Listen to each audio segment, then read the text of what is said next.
a shadow line, rising up the paradise. I know I'm gonna shine. You will not be and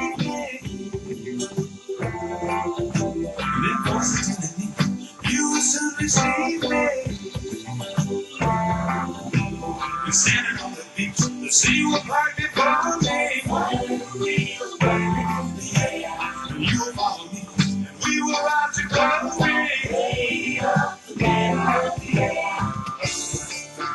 And I'll call out thunder and speak the same. And my word fills the sky with flame. And light and glory gonna be my name. And they gonna light my way.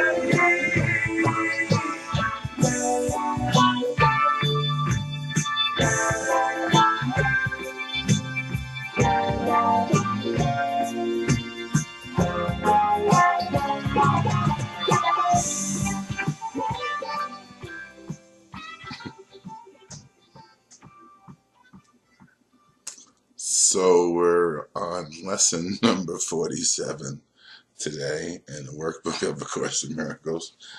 God is the strength in which I trust.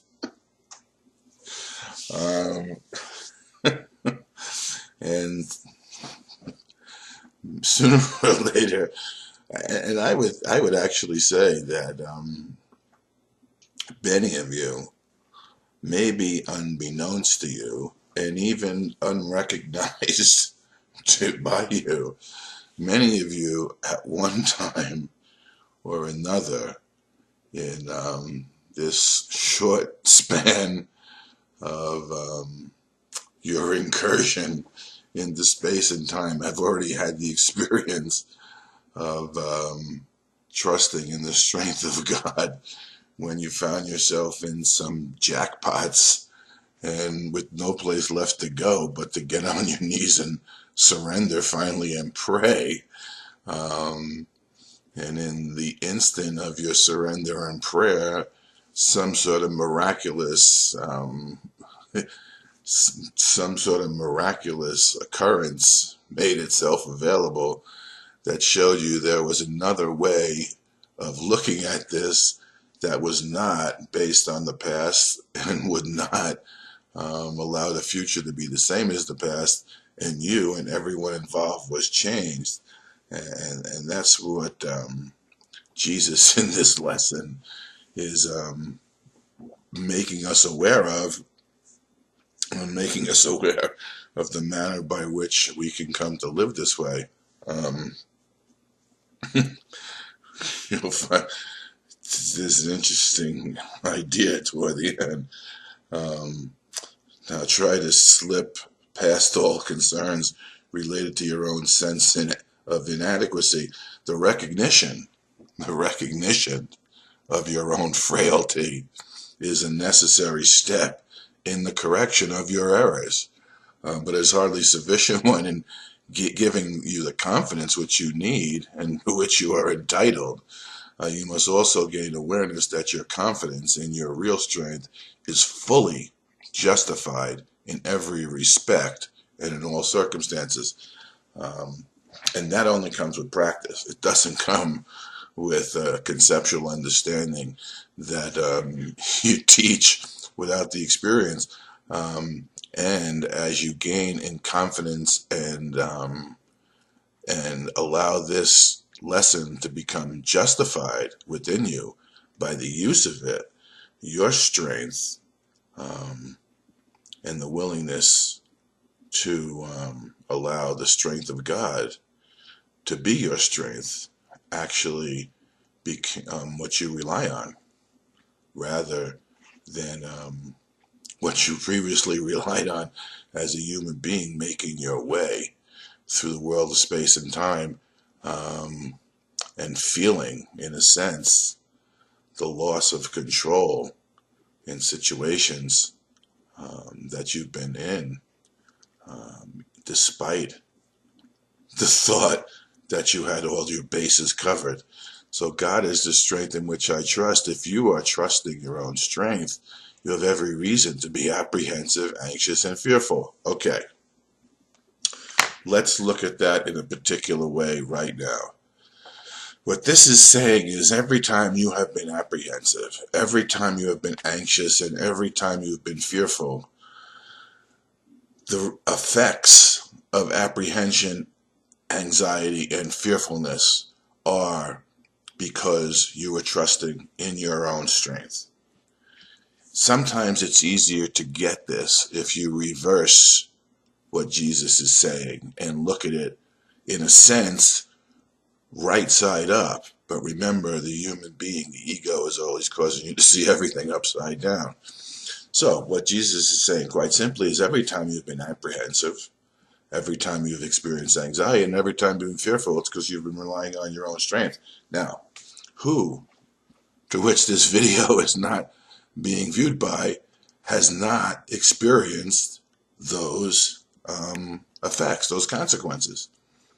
So, you're being offered a way to no longer have to live that way, with the admission that, in fact, that you have experienced those things. And the desire to no longer continue to experience those things. We're being interrupted. I think it's God calling. I don't really know. But I'm sure I can call them back in a little while. Please leave a message after the tone. Let's see how to do this. It's just me. That's part of God's strength. It's my brother. What can you predict or control? What is there in you that can be counted on? What would give you the ability to be aware of all the facets of any problem and to resolve them in such a way that only good can come of it? What is there in you that gives you the recognition of the right solution and the guarantee that it will be accomplished? If I could make a suggestion to everyone listening to this, there's a section in the course entitled As for the Rest. As for all the rest, and I believe it appears in back of the manual for teachers, in back of what used to be the clarification of terms, or in the use of terms. Take a look at what that says.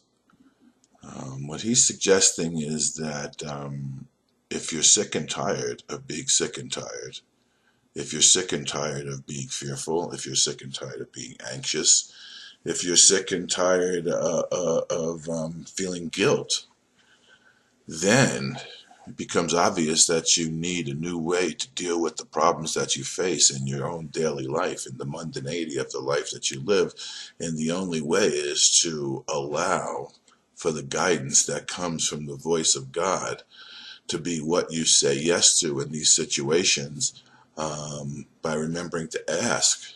Remember, ask and you shall receive. By remembering to ask and receive the guidance and simply say yes. I could tell you a couple of stories about when I said no to the guidance, and unbeknownst to me, I set myself up for a world of trouble until the ability for that guidance to come back around and be offered to me once again, to which I could say yes. And perhaps it's necessary. Perhaps it's necessary for us to get the guidance and reject it, and then be offered it once again, where we can no longer reject it because we see the outcome of the rejection of the guidance. It's happened to me on a couple occasions, and I guarantee you, the refusal to accept the strength of God and trust in it in the situations I was given to trust in it in, caused me a world of hurt. And it was not until I was offered that strength once again in a very similar situation that I could remember that I had said no, and with the willingness to recognize what my saying no had caused me, be willing to say, in the humility of not knowing and no longer wanting, and seeing the frailty of my own of my own decision-making capacity, the willingness to say, yes, that's what I want. And it's scary to the human mind, it's scary to the egoic mind, because the egoic mind makes its decisions based on its ability to evaluate the past, with the hope that its evaluation of the past will be sufficient to allow all the bases of its thinking to be covered in such a way that the answer it gives and the course it determines allows the outcome to be what he wants to be. And it's never worked for anybody when, and this is a question I would ask everyone, when in the short past that you remember this time in your sojourn, when did anything happen the way you thought it was going to happen? It's that simple. When did it happen that way? And yet, here you are being offered the ability to learn a lesson wherein which your will and the will of God can align and become one, single in the strength of the totality of God's will, where joy in the doing of God's will becomes the outcome of the saying yes to God's will. What I found quite often since I've been working with the course is the guidance that I get, I simply need to say yes to. And in the willingness to say yes, it is made manifest and unfolds before me as it rolls up the carpet behind me and heals all the wounds that seem to have been brought upon myself from my unwillingness to say yes in prior situations. Of yourself, you can do none of these. To believe that you can is to put your trust where trust is unwarranted. It's really a simple thing. It's very simple. You just have to really look at your own past objectively, see where it's taken you, what it's brought you, and see where it's taken you and what it's brought the people around you. And be willing to admit that you have no control over what occurs, in spite of your attempt to. And then you can begin to see the reasonability and the logic of accepting this lesson and practicing it, because it's not in the mere understanding of the lesson, it's in the practice. It's in the practice of the lesson that allows you to trust God's strength, which you share with God, not as a concept, but as a reality, as an actuality indeed. God is your safety in every circumstance. His voice speaks for him in all situations and in every aspect of all situations, telling you exactly what to do to call upon his strength and his protection. It tells you exactly what to do. So this is an indication that there is a voice and that voice can be heard by you. And while it is, many think that it's the voice of their real self, their true self, their right mind. It's the voice for God that speaks to you throughout the day, and is something that can be counted upon. There's a line toward the end that I wanted to get to. In the latter phase of practice period, try to reach down into your mind to a real place of safety. You will recognize that you have reached it if you feel a deep peace, however briefly. Let go of all the trivial things that churn and bubble on the surface of your mind and reach down and below them to the kingdom of heaven. There is a place in you where there is perfect peace, and you've never lost that place of perfect peace, because perfect peace is the totality of the reality of the kingdom of heaven, which you are a whole perfect part of and have never left. There is a place in you where the strength of God abides.